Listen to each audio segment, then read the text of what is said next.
Good evening, everyone, and welcome to the 13th Public Leadership Dinner of the Center for Nonprofit and Public Leadership at the Haas School of Business here at UC Berkeley. My name is Bob Miller, and it's my great pleasure to welcome all of you here to what I think will be a very thought-provoking program tonight. I'm glad to see so many students, alumni, nonprofit executives, business and community leaders with us here tonight. But it's always great for me to return to my alma mater. I'm a Haas MBA 67. I'm also the chair of the board of the Center for Nonprofit and Public Leadership. The center inspires the next generation of leaders to seize opportunities to achieve social impact. We provide hands-on, real-world learning and new ways of thinking beyond what might be expected from a traditional business education. Many of you are an important role in that goal of leadership for social impact, and for that we thank you and welcome you here tonight. By the way, please enjoy your dinner and start with your salad. The center has made every attempt to make this year's Public Leadership Dinner a green event. We'd like to thank iHouse Catering and our servers for providing us with a local, organic, sustainable produced meal. Extra meals will be distributed where needed and leftovers composted. Our table centerpieces are live plants, and we encourage you to take one home with you. Now let me take a few minutes and tell you about our program tonight, how the program will go. It will be my pleasure to introduce Haas's Dean, who will say a few words. After the Dean speaks, we'll leave you with time to visit with the people at your table. Then in about 45 minutes or so, we'll resume with the program, and you'll hear from Nora Silver, Director of the Center, and Bertrand Collomb, our keynote speaker on climate change, a business experience, and global governance view. Now what I'd like to do, and it's my pleasure, to introduce our Dean, Rich Lyons. Let me tell you a little bit about Rich. He's the 14th Dean of the Haas School of Business. Prior to becoming Dean in July of 2008, he served as the Chief Learning Officer at Goldman Sachs in New York. Rich is a Cal alum, earning his BS in Business with highest honors. Rich began teaching at Haas in 1993, and he served as a Sylvan Coleman Professor of Finance. For his teaching, he received UC Berkeley's highest teaching honor, the Distinguished Teaching Award, and he won the Haas School's Teacher of the Year Award no less than 6 times. His teaching expertise is in international finance. Before coming to Haas, Rich spent 6 years on the faculty at Columbia Business School. Since France will be a sub-theme of the evening, with our guest speaker joining us from Paris, it's helpful to note that Rich is fluent in French, and his family, Jennifer and his 2 children, love being in Paris, as do I. Rich serves on the Council on Foreign Relations. He is also an accomplished musician, owning several musical copyrights. And now for Rich's role at Haas. Rich is leading the school in a new era aimed at redefining the business graduate through a set of defined principles that are distinctly Berkeley, with a focus on path-bending leadership, which is, in turn, leading business school innovation. Please join me in welcoming our Dean, Rich Lyons, to the podium.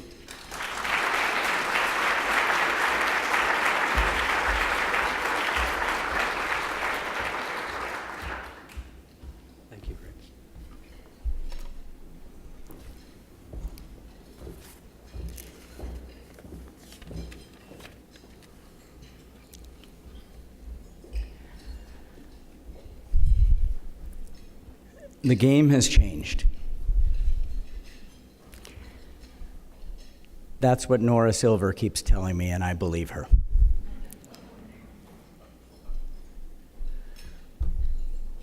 What are we doing as a business school if we're not thinking about the sorts of leaders we're going to need in the next 10, 20, or 30 years?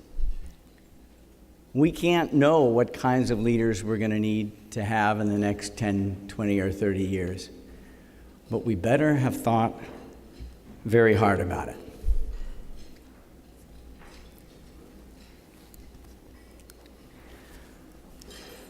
I want to say a few things about our wonderful center. Nonprofit and public leadership.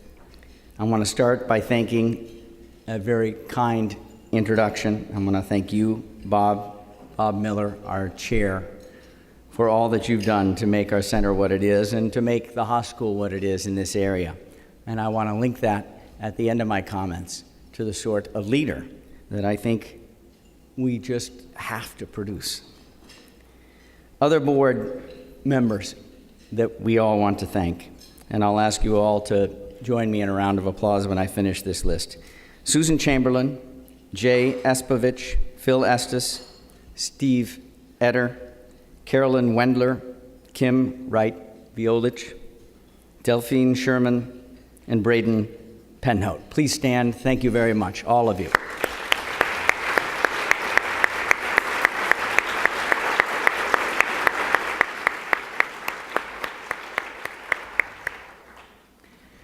So this wonderful center, our Center for Nonprofit and Public Leadership, it was recently ranked number 3, as one example, in U.S. News. Of all the specialties, of all the focus areas of the business school within U.S. News, this is the highest ranking of our school in U.S. News. It is a point of great pride, and we've been doing work in this area for just as long as I can remember. It was really under, and is under, Nora's leadership that we have jetted forward in so many different ways. And in one way in particular, there is a new research initiative and programmatic initiative within our Center for Public and for Nonprofit and Public Leadership, and that is in the area of multi-sector leadership. Multi-sector leadership. So it is not enough just to know something about the private, civic, and public sectors. And it's not just enough to be comfortable in those 3 domains, because for the sorts of leaders we're going to need, we need people to actually be able to work simultaneously across the 3 sectors. And increasingly, the careers of the people we get to see, which are extraordinary, extraordinary people, are going to have to be very effective in all 3 domains. Certainly within their lifetimes, and very often simultaneously. I want to talk about other things that the center has brought very briefly. I want to talk about Jane Way Skillern, proposed as one of our new adjunct professors at UC Berkeley, an enormous asset for us. She is visiting currently from Harvard Business School. I want to call out also Paul Jansen, McKinsey, Director Emeritus from McKinsey, founder of their social sector practice, also proposed as one of our newest adjunct professors at the business school. The center is doing so much to deliver not just into this concept of multi-sector leadership, but more broadly into the imperatives that we face as a university and also as a school. Bob mentioned this idea of producing leaders who redefine how we do business. I usually talk about it this way. My kids are 11 and 8. When I look at my wonderful kids, different thoughts come to mind than what came to mind for my parents when they looked at me. And that's one generation apart. One generation apart. One of the things that comes to mind for me is that we live at a time in a society, in a world, where we've been on a number of paths that have essentially been linear over the last 20 or 30 years that cannot remain linear over the next 20, 30, 40, 50 years. My kids, 11 and 8, will be around in 2080. That may seem like ridiculously far away. They will be alive in 2080. We need to bend those paths between now and 2080. We need to bend those paths in their lifetime, and my own view is we will need to bend those paths in our lifetimes. So the crux of it is, we as a business school, if we are not in the business of producing path-bending leaders, then what business are we in? It's like the difference between adaptation and innovation. Adaptive systems, natural selection and the like, respond to a changing external environment, but they do not anticipate it. Innovation is different. We can anticipate this. We know this is coming. What does it mean to put more path-bending leaders into this system? That's not an easy question. One of the things that we did is we tried to focus our curriculum, and we tried to focus our culture, by which I mean the norms and values that define us, in ways that we believe, to the best of our knowledge, as imperfect as it is, will produce more path-bending leaders. So what do we have in mind? We have in mind a set of defining principles, defining of our culture, that have elements like question the status quo. Question the status quo. If that isn't Berkeley, I don't know what is. It is also a terribly important habit of mind going forward. We've all worked with people for whom the first thought in their minds when something comes up is, there's got to be a better way to do this. And we've all worked with people who seem to never have that thought. We are all going to need a lot more of the former. It's a terribly important habit of mind. Berkeley has always been good at attracting that sort of person, the sort of person that has the courage to stand up and speak out when things don't look and sound right. A second defining principle is confidence without attitude. Confidence without attitude starts with confidence. We want the strivers. We need the big ambitions. Collectively, we're going to need that. But it doesn't have to come with arrogance. Students always is a third defining principle. Somebody put it to me just the other day better than I ever could. This person said, Rich, there are two kinds of people. There's the kind of person that walks into a room and his or her behavior says to the other people in the room, I can learn from you. And there are people that walk into a room and their behavior says, I don't learn from you. And there are a lot of really smart people in the second category. A fourth defining principle is beyond yourself. Beyond yourself. Again, this long, long tradition of service to the public is part of what Berkeley's always been about. It's in the DNA of the place. We compete against private schools. They are, on average, different. We attract a sort of person, and we need to attract a sort of person who has a larger sense of stewardship. It is an absolutely essential feature in our view. I usually say to the students, how many of you have ever worked in an organization where somebody one or two levels above you did something in his or her best interest that wasn't in the best interest of the organization?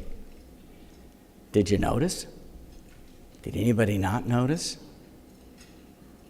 Are these the kinds of people that are going to be put in leadership positions? Are these the kinds of people that instill the kind of followership that we're going to need to get the sorts of things done that we're going to need to get done? People better at least have a sense of stewardship for the organization around them, and they need to have a wider sense of stewardship as well, beyond yourself. And on top of that, the culture piece, we had to put a competency model around path-bending leadership. We can't just wave our hands. Let's get concrete. What kind of a curriculum might produce these kinds of people? What are we talking? What are these paths that need to be bent? What are these unsustainabilities? Healthcare expenditure, public education, energy use, the economics of aging, carbon, obesity, access to safe water around the world? The list goes on and on. What if you or your kids can't expect health care as they get older? What if your kids can't expect public education and don't have an alternative?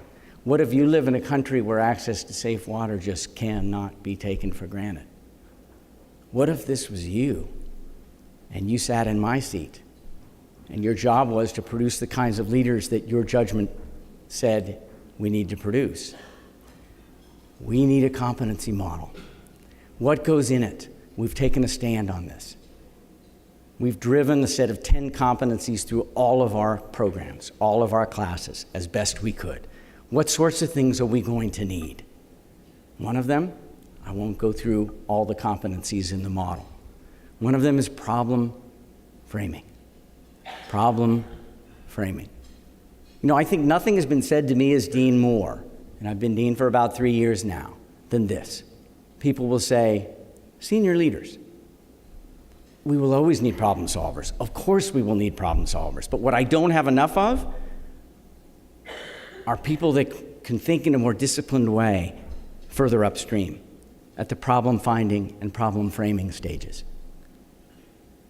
Do I have somebody who can state the problem precisely, who can take 2 or 3 hours out of that transaction flow and state the problem clearly? And can this person reframe the problem using a systems thinking approach, and then reframe it again using a design thinking approach, to make sure that we're not getting stuck at local best solutions, and we're finding something closer to a global best solution? Problem framing. We have tools, we can teach it, we can make people better at it. Experimentation is another capability. Problem framing, experimentation. We have to run a lot of experiments. When we talk to our faculty about experimental design, guess what they say? We can do that. That's what we do. If these capabilities that I'm describing right now, if our faculty felt they were taken out of some top 10 bestseller list book on innovation, they would spit it out, and they should. That's part of what intellectual heft is about. Everything in this competency model has to be wanted and needed in the marketplace, and it needs to have intellectual heft, by which I mean it's grounded in the social sciences. It's not a fad. Problem framing, experimentation, influence without authority. Can you get it done without playing the authority card? Because you're going to need to. Managing ambiguity and conflict. Revenue model innovation. How do you make it sustainable financially in new ways? Adaptive governance. How do you change the way decision rights are distributed over time to make sure the outcomes are feasible? I'm going to stop here. I'm very, very excited about what we're doing. I'm very, very excited about our Center for Nonprofit and Public Leadership. I'm excited about our leader in that area, Nora Silver. And I'm excited about why we're all gathered here tonight. So you enjoy the rest of your dinners and enjoy the rest of the evening. And thank you all for coming.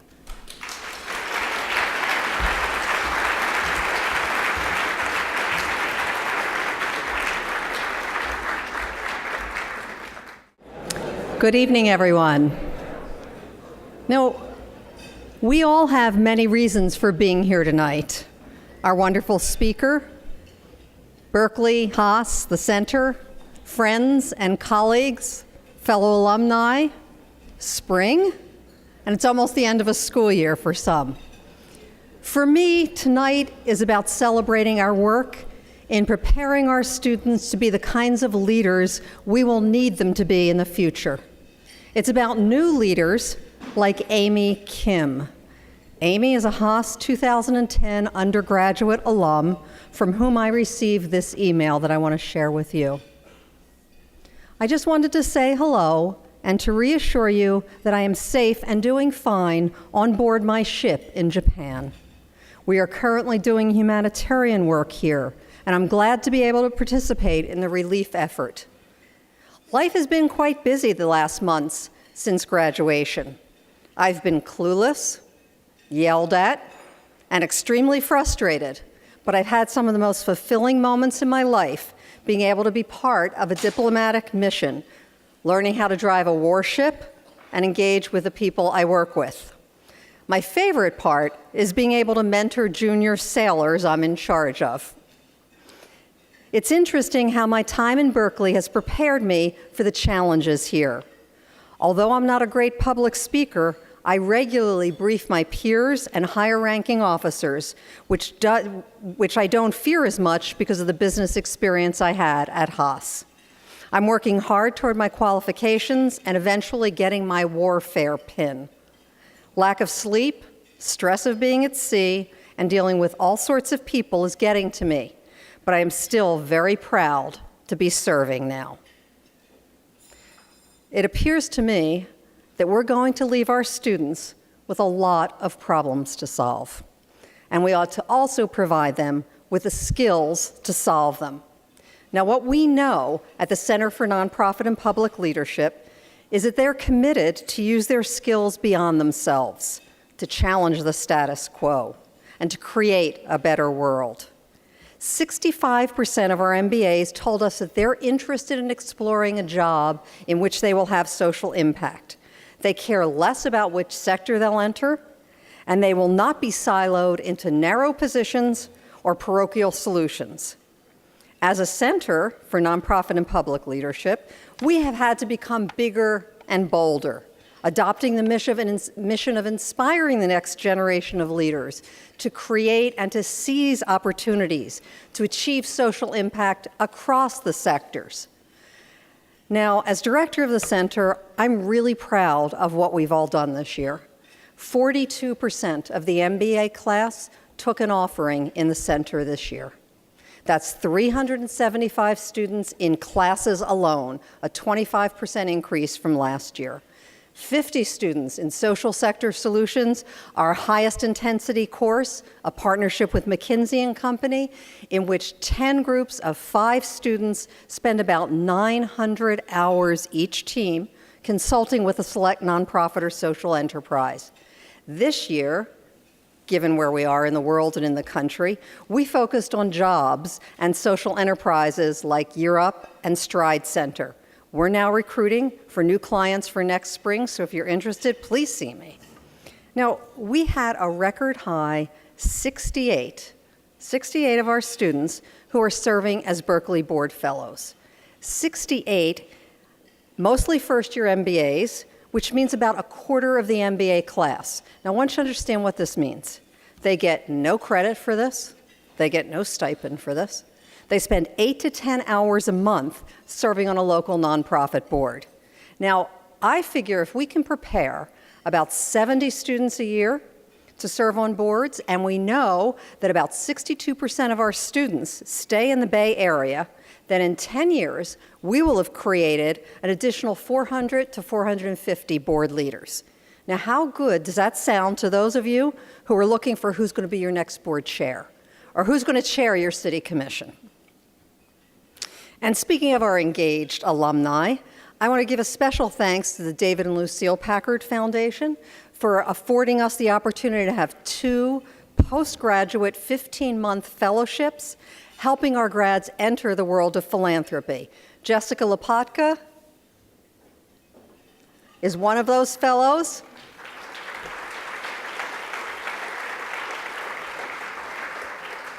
And Jeff Sunshine is one of the program officers supervising our other fellow.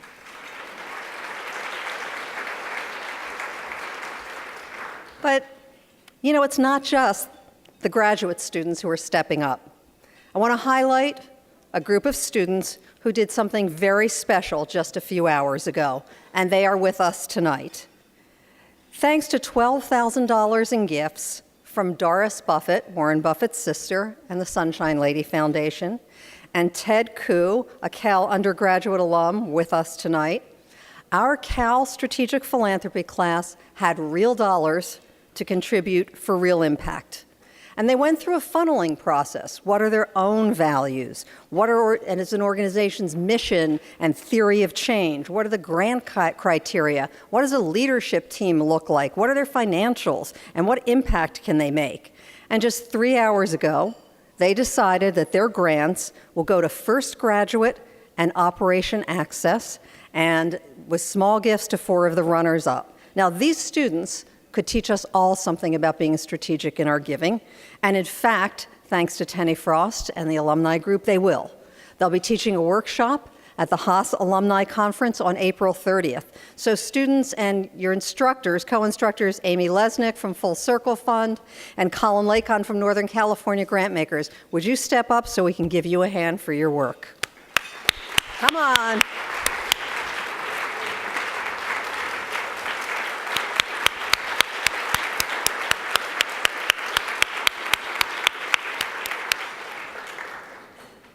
You're looking at our future, and it's bright. Now, beyond the classroom, we had 375 people this year attend our Schwab Charitable Philanthropy Speaker Series. They heard about the Gates Foundation's impact assessment, they heard about the Milken family philanthropy, and they learned about fair trade. And there are wonderful takeaways from many people of those 375 that were there, but I want to share with you one that you might not know about. Narosha Wickramasinghe, a recent MBA MPH alum who graduated in December, attended that event at Schwab Charitable on the Gates Foundation's impact. She met the presenter. The presenter became the director of impact at the Gates Foundation, and Narosha has just been hired to be a program analyst at the Gates Foundation. And this is what she wrote. I can't tell you how excited I am to be working in this sector, and for Gates, and in this particular role with the impact planning team. Not to sound overly dramatic, it really is a dream come true, exactly what I wanted to get out of my time at Haas. Also beyond the classroom, this is something the dean is alluded to and is helping support. Finally, we're working this year in a new way with our students with a PhD, with MBAs and with undergrads, and we're doing the first ever study of multi-sector leadership. Okay? These are leaders who have simultaneously worked in one sector and governed in another, who serve in public office, who lead cross-sector partnerships. This is a new kind of leadership, and we really need to understand it and prepare our students for the future to be successful in this. So stand by for our publication on multi-sector leadership due out in the fall. Now, we can't prepare the next generation of leaders alone, so we depend on partnerships with people like you, like Golden Gate National Parks Conservancy, who's been a social sector solutions client twice, and hosted Della Huff, a student, as a Berkeley Board Fellow. Golden Gate folks, would you just stand? Come on.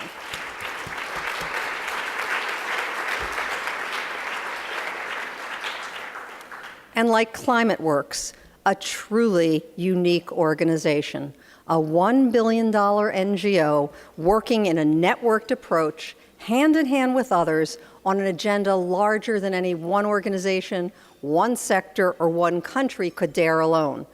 ClimateWorks is our partner, about which we are writing a case study. Janeway Skillen is our lead, with plans to evolve this into a book. The ClimateWorks people are with us tonight. Could you please stand as we applaud the work that you're doing on behalf of all of us for climate change? Okay.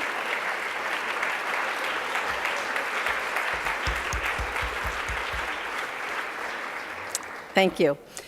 All of this activity is aimed at preparing the next generation with the skills and the experience to lead for social impact. Please, help us help them. Identify new social sector solutions partners, new board fellows placements, summer internships in the social sector, and yes, jobs involving social impact. With Cal students, you will be getting the best and the brightest. Confidence without attitude, students always. remember Amy Kim in a warship in the Pacific. So in the midst of this talk about multi-sector leadership, and right on target with a critical issue, we are thrilled to welcome our keynote speaker, Monsieur Bertrand Collomb. From his leadership position at Lafarge, the world's largest cement company, Mr. Collomb was influential in building the case for business sustainability. He took on a leadership role with the Global Business Council for Sustainable Development and promoted a very aggressive strategy of sustainability as a business imperative. And he recognized early on the importance of building strong links between business and the NGO communities. At Lafarge, he built a strong partnership with the global conservation organization WWF, known in the States as World Wildlife Fund, through which Lafarge advanced its position as a global sustainability leader. Mr. Collomb has invested much of his leadership in solutions to address the significant challenge of global climate change. Given his role leading a major global corporation in an industry that has high emissions of carbon dioxide, Mr. Collomb knows the challenge that industry faces across the planet. Since he stepped down from his active leadership role at Lafarge, Mr. Collomb has joined the board of directors of the ClimateWorks Foundation, which is the largest global philanthropic network working to advance public policies that stop dangerous global climate change and support global economic prosperity. From his position on the board, Mr. Collomb is helping the Global ClimateWorks Network understand and promote public policies that will reduce industrial greenhouse gas emissions and increase energy efficiency in Europe, in the United States, China, India, and Latin America.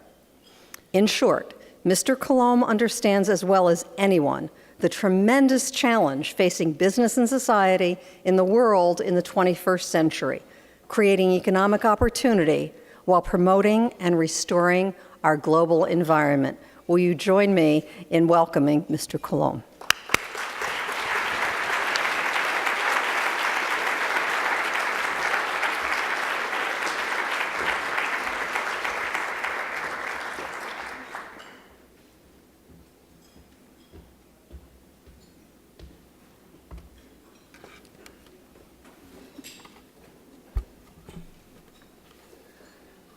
Well, thank you very much for your invitation.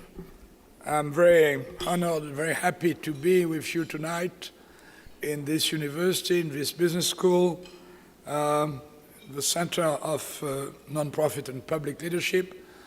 I must say I've been very impressed by what I've heard this evening, by the very bright and charismatic speech of our dean, and by what Professor Nora Silver is explaining about the work of his center.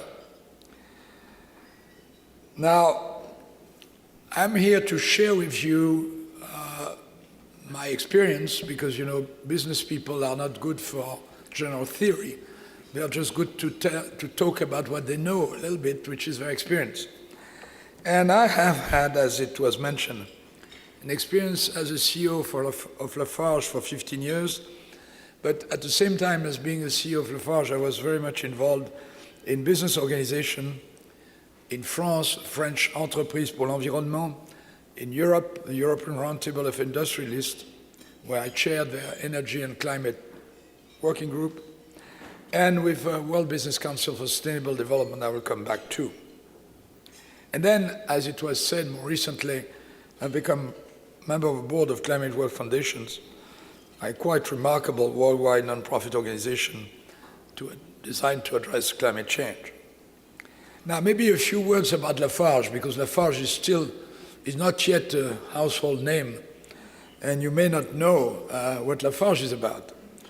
Well, it's a cement, concrete, aggregate, gypsum wallboard company founded in 1833 by Henri Pavin de Lafarge, a French aristocrat from the Rhône Valley. It started by manufacturing lime, and very early on supplied lime to the work of the Suez Canal. Then it developed cement, because cement has been invented as very often at the same time by an English and by a French. Guess who took the patent?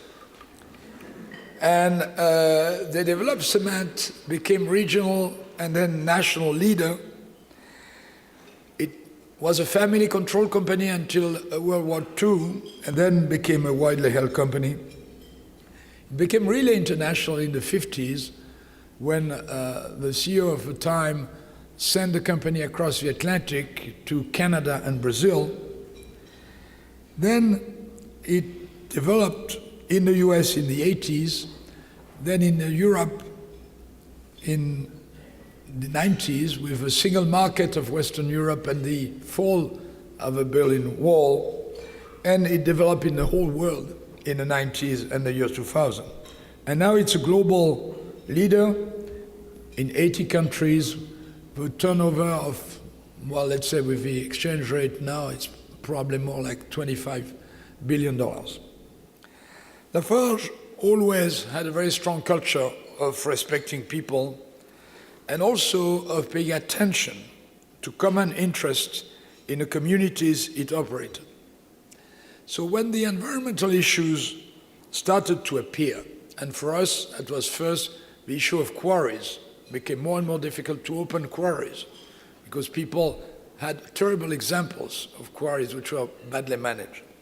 And then there was dust coming from the chimney of cement plants, which for years was not a problem, but after some time people got sick and tired of seeing a few centimeters of cement dust on their car in the morning. Cement dust never killed anybody, but it was unpleasant. So at some point that became an issue. And we were able to deal with the issue. And Lafarge was a leader in addressing environmental issues. So because we were a leader, I was asked personally to be the chairman in 1990 of an environmental planning commission, because at the time we had a plan, we had a national plan in France. And that was also the time where CO2 issue and climate change issue started to appear. So we started to talk about those issues in the commission I was chairing, and also I had the opportunity to go to Rio. Now, in the Rio summit, there were not a lot of business people. There were some business people. And actually, the business people who went to Rio gave rise to the World Business Council of Sustainable Development, which was created a few years later. At that time, there was not a strong evidence of global warming. The only evidence was rising CO2 in the atmosphere. And as it was mentioned, Lafarge is a strong emitter of CO2, because for those of you who know a little bit chemistry, cement is made out of limestone, and when you burn limestone, the CO2 of the limestone goes out. And then we use also a lot of energy. So there are two reasons why we emit a lot of CO2. And therefore, the idea that CO2 and climate change was leading to climate change was a strong challenge to Lafarge strategically. So, we were not sure what was happening, but coming back from Rio, I decided that it was better to anticipate, and that after all, saving energy could not be so bad. So Lafarge engaged into a CO2 emission reduction programs. And we did but different ways. Better energy efficiency first in the plants, using less energy, burning waste and biomass, using less clinker, the clinker being the element which is burned in the kiln, which is really energy intensive, the component of cement, and replacing that clinker by fly ash, by slag, by pozzolanic material, and then even manufacturing products with higher performance so that you can put less of a product in the same work and therefore have less CO2 emission. So we started to do that after the 1990s, and in 2000 we created this partnership with WWF, which was mentioned, and we announced a unilateral commitment to reduce our CO2 emission per ton of cement by 20% between 1990 and 2010 at a worldwide level. We met the target. Actually, my successor met the target. And it was not so easy because we made a large acquisition in the year 2001, and which was not very good. So we had to, in terms of CO2 emission, so we had to work a lot. But we did, and I was very happy to see that my successor renewed my own commitment and met this target. And now I know he's working on a new target, which is going to be equally impressive. Now later, the European Union, after Kyoto, decided to implement what they call emission trading system, which is a cap and trade system, and we as a company supported it. And a lot of European companies actually supported the establishment of cap and trade system. Now, later, I must recognize that we've been worried by some flaws in the system and by the very dogmatic way it has been implemented. Now, we are a global company, so we see climate change as a global issue and would like to have a global framework to deal with it. At the same time, we have to realize that such a global framework is not very likely to exist in the foreseeable future. Before Copenhagen, we still were dreaming about a global agreement. Now, after Cancun, we see the potential of national regional programs aiming more or less in the same direction and being loosely coordinated. That's probably a maximum that we can expect now. So the main issue for us as an international company is going to be the interfaces between those different national programs. Because as a company, of course, we have a global reduction program, and we are trying to make our best efforts for maximum reduction.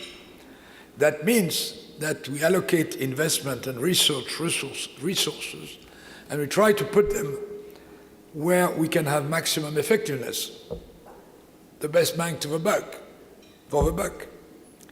Now, if we happen to build more plants in China, because the market is growing in China, and because there are still a lot of obsolete plants in China, we are likely to make more reductions of CO2 emission there than we will in France, where we have already very efficient plants and a mature market. Now, depending on the way the national systems or regional system for the European one work, we can be in very different positions. Either we may be able to fully develop our optimal global reduction plan. For example, if we get credits in France for what we do in China, that's the best scenario for us. Or we may be obliged to invest a lot of money in France, too much money in France, rather than China, with less results if a system is segregated. And if, for example, some NGOs, for ideological reasons, will insist on making progress in France and not somewhere else. Or there's a worse scenario, which is that the European system could be costing so much that it makes the European plants not competitive, while plants in other countries have no similar constraints and no border adjustment is organized. In that case, we may be led to stop production in France and import cement from, let's say, Egypt or Algeria. In this case, not only would have industrial dislocation, but worse, we would have increased emissions because the plants would not be better and would have the additional transportation impact. So you see why the international governance of the CO2 reduction systems is very important for us as it is for the world. And actually, we've tried to do our homework in the cement industry, and we have spearheaded about 10 years ago within the framework of WBCSD, something we call the Cement Sustainability Initiative, which brings together about 20 large international cement companies from all continents, Asia, Europe, US, etc. And we have proposed an industry agreement by which each company would commit to a worldwide target reduction based, of course, on the best available technology, and with some incentive of getting credible CO2 rights if it does better than the minimal target. That's, for us, is a quite logical approach. But there are two problems. Currently, there is nobody. There is no international agency with whom we could even discuss such an industry agreement. And then, if we are doing that, we would need to articulate that type of agreement, which could be good for cement industry, but could be good for steel industry, for aluminum industry. I mean, there are a certain number of industries which would be able to have that type of an international agreement, a global agreement. But we would have to articulate that with the national targets. And that is perfectly possible, but it's complicated. It requires some work, and it requires an administrative system to manage the interface. And that doesn't exist yet. So that is a little bit the way we see from a Lafarge point of view the problem. Now, let me change hat now and discuss the overall problem as I see it, and that will bring me to discuss what the ClimateWorks Foundation is doing out of here in California for the whole world.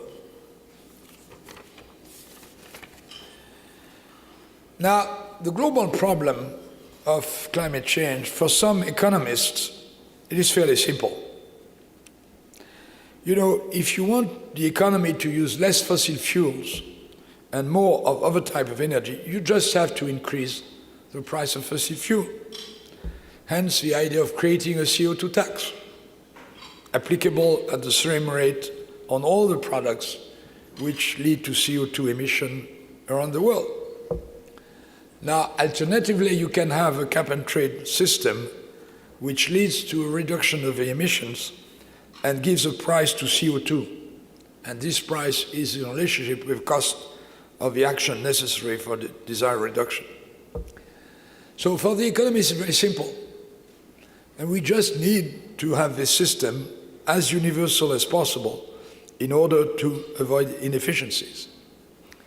Well, the only problem is that the purely economic approach alone does not work, or does not work in the time frame available to us.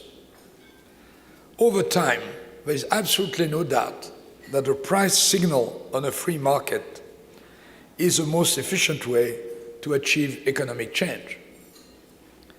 But if we believe the climate scenarios, we need substantial change in the next 20 years, not the next 100 years. And what do you think is a change in gas price which will lead American citizens to drive less or to buy fuel-efficient cars? We've seen that when the gallon of gas reached $4, that created a psychological shock. And some people changed their habits, at least for some time. But now gas in my Virginia neighborhood sells for $3.60 to $3.80, and I have not seen less SUV around.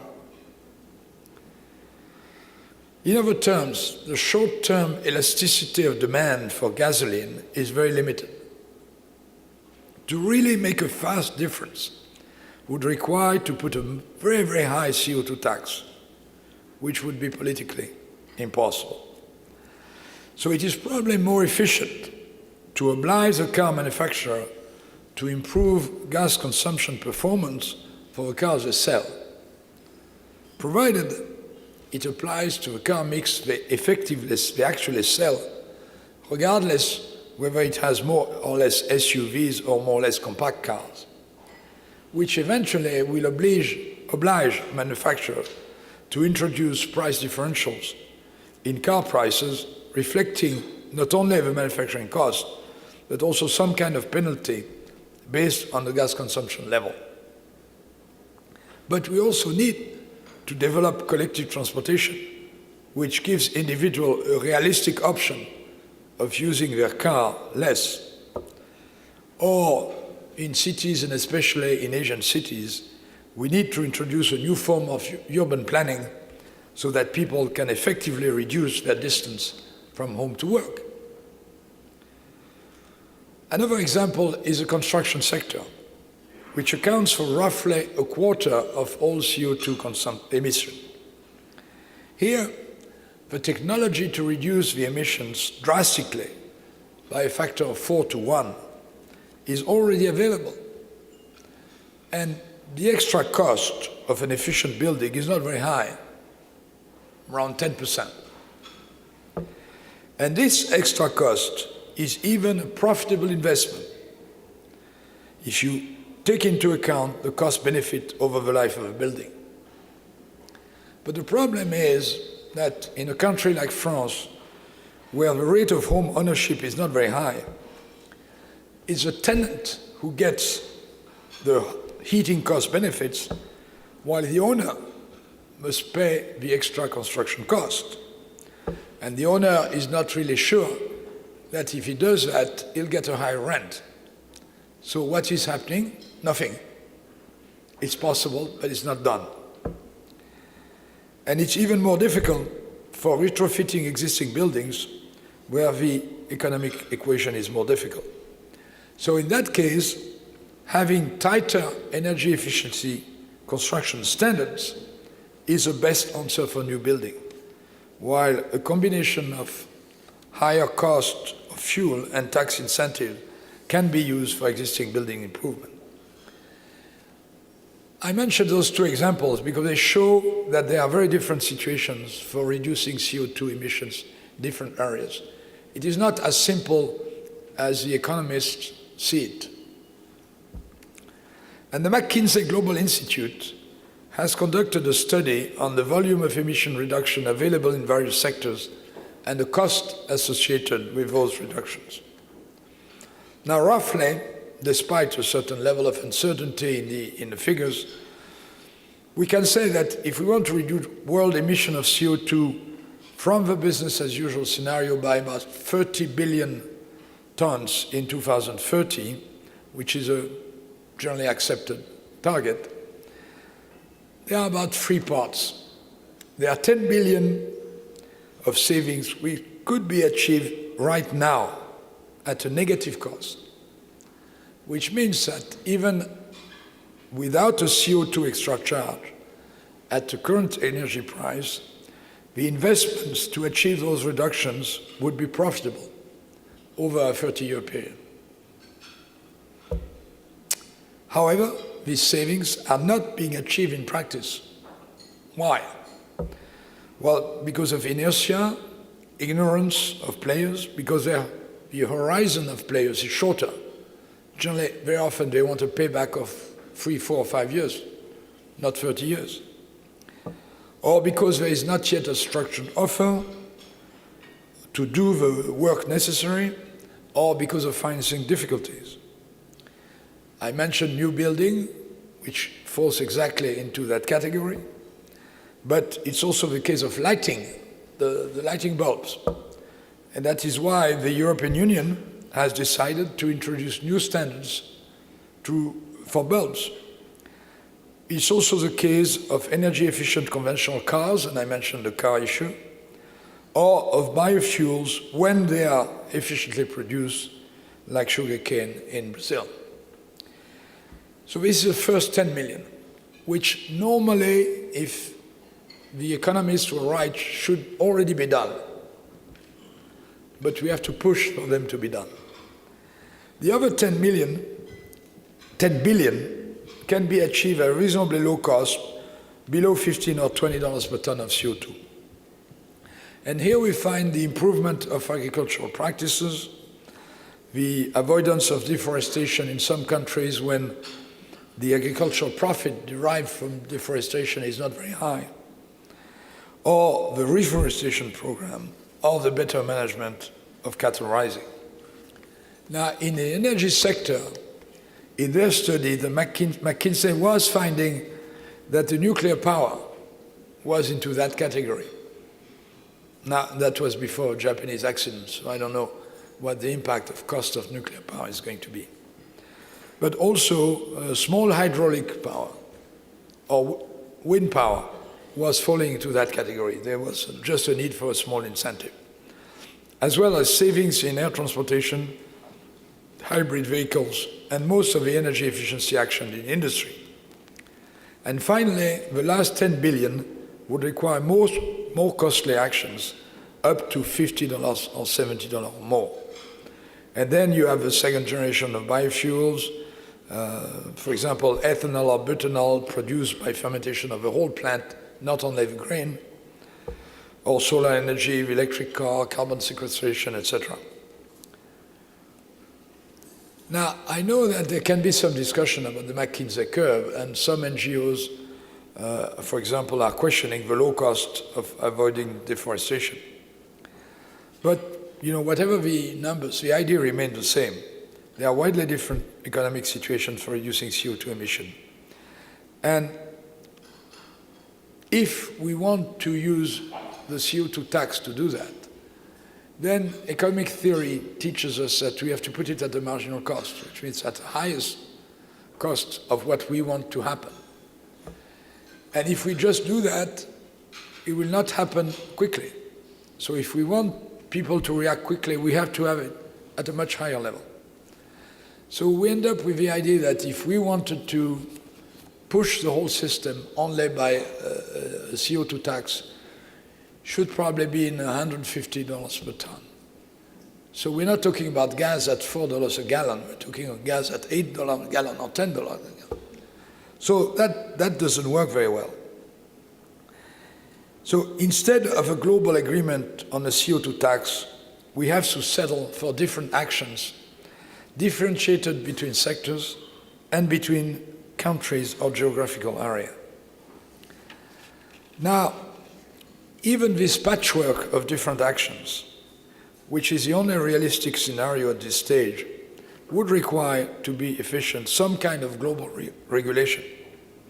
We absolutely need an international institution able to organize the interfaces, to secure the transaction on CO2 rights. You've seen that in Europe, some CO2 rights have been stolen in the automatic markets, in the electronic markets, and nobody knows who did that. So you have to organize secure transactions. And you have to monitor the effectiveness of the national and industry progress. And then beyond that, there is also research and development efforts which have to be made. But after this global view, I'd like to take my other hat, which is the hat of director of ClimateWorks Foundation. Because what ClimateWorks Foundation does fits exactly with the views I have just described. The fact that the only way to fight climate change is to work on different fronts. Now, ClimateWorks, the foundation created in 2008 with the support of Hewlett Foundation, the Packard Foundation, and the McKnight Foundation. And its purpose is to work worldwide against climate change by giving grants to national or local associations which are active in this area. And the premise of the action is that we will not be successful in the fight against climate change without working on a lot of different fronts. But also, the idea is with what we know already, and with that new technological breakthrough, we can already do a great deal, provided governments, businesses, and citizens themselves adopt the best practices. So ClimateWorks is about identifying these best practices, developing them, and making them known more widely than they are. On this action, ClimateWorks is spending a fair amount of money, over $100 million a year, and is doing its work. It's doing it worldwide through grants to a network of partner institutions focused on either a region or a sector.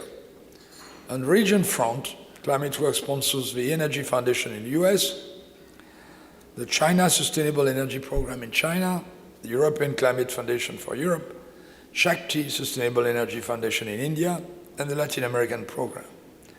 All these regional foundations draw a majority of the support from ClimateWorks, but they also have complementary funding from other sources. And for the perspective by sectors, ClimateWorks has organized best practices network, which are worldwide and composed of the best experts of each area. The Regulatory Assistance Project deals with the sustainability of the power and natural gas sector. The Institute for Transportation Development Policy deals with sustainable transportation policy. The Institute for Industrial Productivity focuses on energy efficiency in the industrial sector. The Global Buildings Performance Network focuses on building issues, and the Forest Program, organized in partnership with the Packard Foundation and the Ford and the Moore Foundation, deals with the issues of deforestation and reforestation. I should say that this network represents an impressive group of people around the world. They have a global meeting once a year in the Bay Area, and I must say I've attended this meeting twice, and I've been amazed by the competency, the expertise, the enthusiasm, and the positive attitude of these teams. But the allocation of money, the allocation of grants, is also made in a very rigorous, rational manner. The key is what ClimateWorks call their Sudoku, a table with 5 columns for the different sectors: power, industry, buildings, transportation, and forest, and 6 lines. You see, it's not really a Sudoku because it's not square, but anyway, 6 lines for geographical areas: US, European Union, China, India, Latin America, and the rest of the world. And there is a number in each case of this Sudoku, and this number represents the potential for emission reduction in one area and in one particular geography. And the total corresponds to a 30 billion plus billion tons of CO2, which should be saved by 2030. And the idea is that you put the money where the savings are. And so the grants are allocated more or less in proportion of the savings which are available. And each action is being evaluated in a very precise manner so that the donors can see the effectiveness of the money they give. Now, I cannot tell you everything about what ClimateWorks is doing, but one of the most interesting achievements has been a relationship with China. The Chinese government has been reluctant to reach any international commitment, and especially one which could limit their growth, their economic growth. But the Chinese government has been keen to design ways to improve its energy performance. And ClimateWorks has worked a lot with China on designing standards and policies which will, over time, greatly improve the energy efficiency of China and reduce CO2 emission. One of the programs, which was developed with Lawrence Berkeley National Laboratory, which is also a grantee of ClimateWorks, focuses on the top 1,000 Chinese energy-consuming companies, which represent 30% of the total industrial emissions. And by 2010, this program has achieved a reduction of CO2 emission of about 500 million tons. And globally, China has set up a target of decreasing energy intensity of its economy by 20% between 2005 and 2010. Now, even if the Chinese statistics are sometimes open to question, and even if standards are not always evenly enforced, these actions are bound to produce a real impact. And I must say that in the cement sector that I know better, we've seen the Chinese government pushing to close down a large number of small, inefficient, or even obsolete plants, despite the social issues that sometimes that creates. And it went as far as publishing recently a list of plants, including some cement plants, not ours, as well as steel plants or others, deemed to be so inefficient that they had to either be modernized or closed within the next 2 years. What I find striking in ClimateWorks is their determined but pragmatic, rational, no-nonsense, and non-ideological approach. And I've been impressed to find in a nonprofit organization the same logic, the same business logic that I've been accustomed to, and to see that logic dedicated to help a great cause, which is very important to the world. What conclusion should I draw of these different experiences?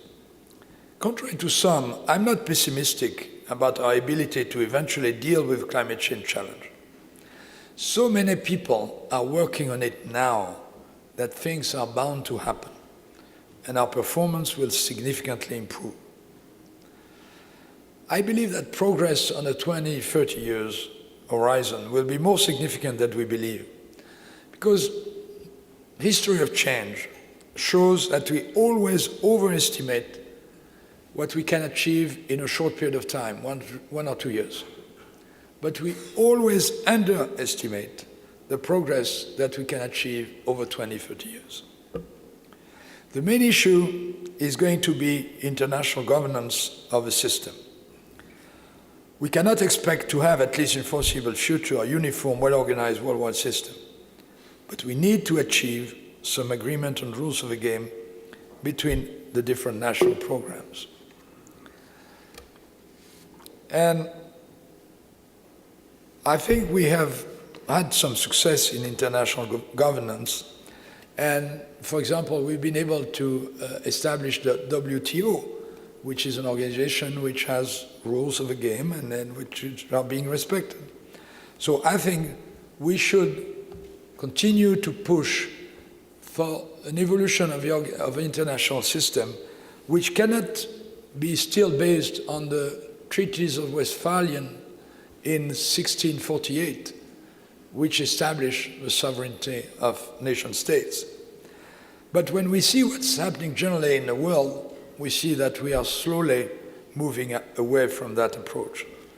But we move slowly, and climate change is an issue where we have limited time. And I have to recognize we'll be most likely late in fully addressing it.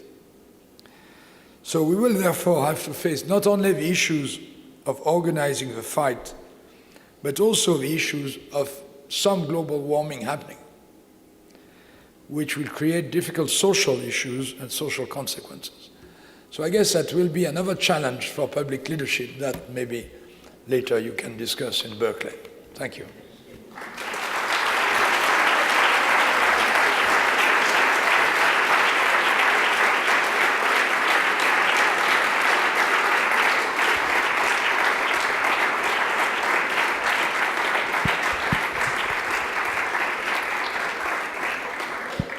Now I think I can answer any questions if there are questions.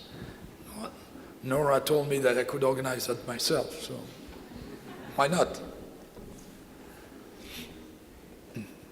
Here in California, where we do a lot of interesting things to change the curve, as we say, there's a VC-funded company called Calera, which bills itself as a green cement company, able to take calcium found generally in seawater and make cement out of it.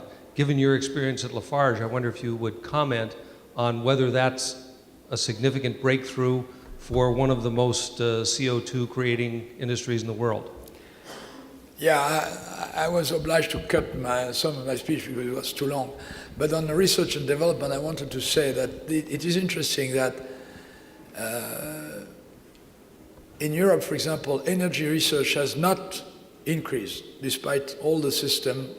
Apparently, there is more focus on market optimization of CO2 rights than on investing money for the future. But in some venture capital funds or some startups have developed new things. Well, and especially in the field of cement, there are a lot of things which have been. Some are interesting, some are less. The difficulty we have is to find a technology which can be applied widely around the world with raw material which are going to be cheap and available widely. That's the issue. But Lafarge has invested in one of his startups, which shows that, when one which is British, we believe that could be interesting things. But it's an interesting situation where research and development happens in different places, and the dynamics are going to play there.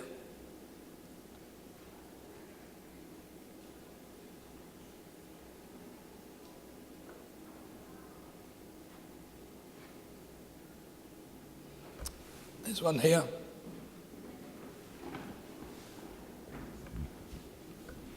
Thank you. Dr. Collomb, you talked a lot about important policy action that's needed to address the threat of climate change. I was wondering if you could talk a bit about the industry action that's needed, and particularly your experience in organizing the cement industry. What does it take to organize industry around the theme of sustainability and to move forward? It's obviously incredibly diverse sector, like any other industrial sector. What does it take to actually pull all of those pieces together? Well, organizing the cement industry might be too much, and the antitrust people would not like very much that we organize the industry. But yes, we have mobilized, let's say, the industry. Well, you know, it requires leadership. So what happened is that one or two companies, Lafarge was the first one, but Holcim also has been very active, have shown the way, have shown what? They have shown that they believe that it was strategically important for the companies to take a proactive role in the fight against climate change and in the CO2 emission reduction. Why did we do that? We did that because we believe that a company cannot work against a common interest. My personal belief is that you may not be successful in the long term if the interest of a company is against the common interest. You may be successful for a few years. So you have to make sure that your company is working in the same lines as a common good. And second thing is, when you know that emitting CO2 is going to become bad, it's better to anticipate and to take your future in your own hands rather than to wait to be obliged to do things in a precipitous way.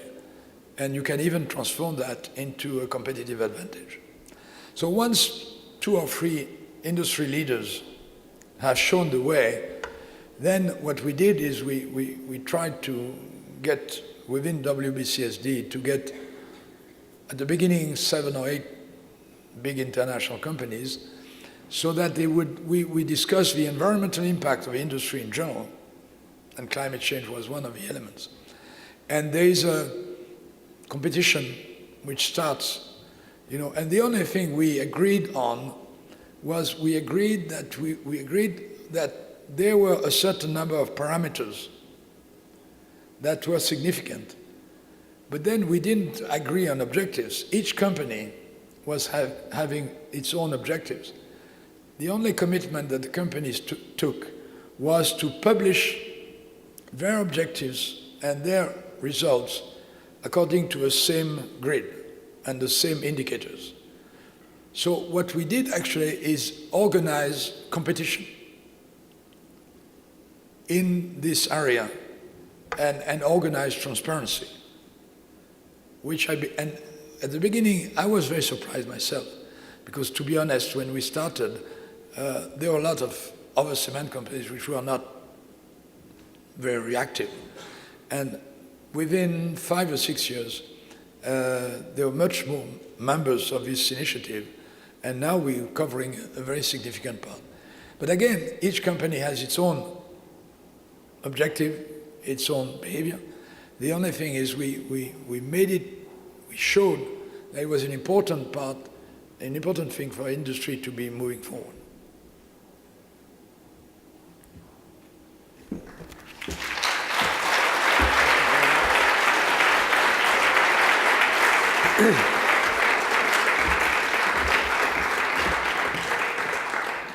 Please join me in thanking Bertrand for an inspiring and very educational talk.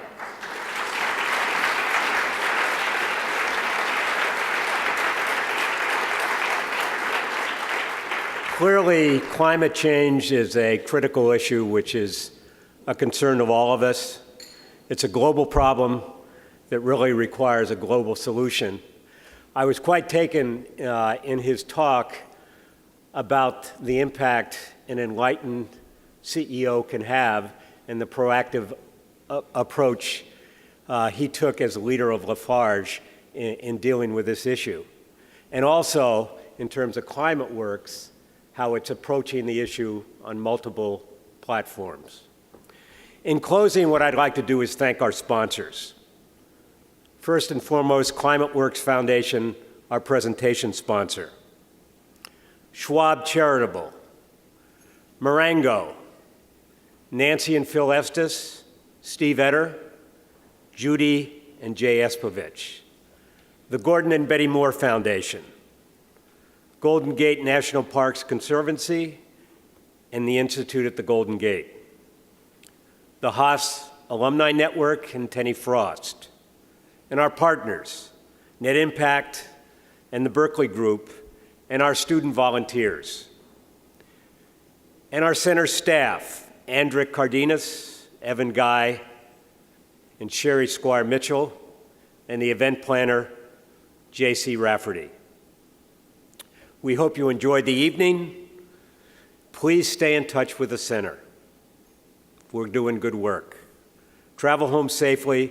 Good night, and thanks for joining us.